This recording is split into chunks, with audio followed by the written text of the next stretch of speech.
অন্যের জন্য শুভ কামনা করলে এটা ফিরে নিজের দিকে আসে, এটা খেয়াল রাখেন। এটা একটা লাইফ হ্যাকস শেয়ার করতেছি, আজীবন কাজে লাগবে।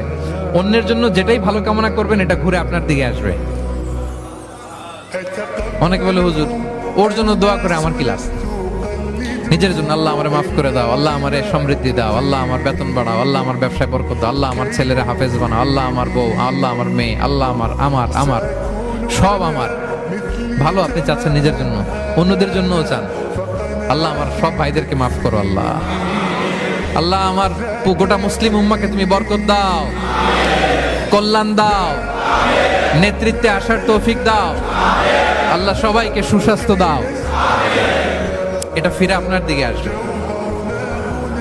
অন্যের জন্য শুভকামনা বহুগুণ বৃদ্ধি হয়ে নিজের দিকে রিটার্ন করে। বিষ্ণু সাল্লাল্লাহু এটাই বলেছেন, মা মিন আবদিন মুসলিমিন ইয়াদউ লিআখিহি বিযাহরিল গায়বি ইল্লা ক্বালা লাহুল মালাকু ওয়া লাকা বিমিসলিন।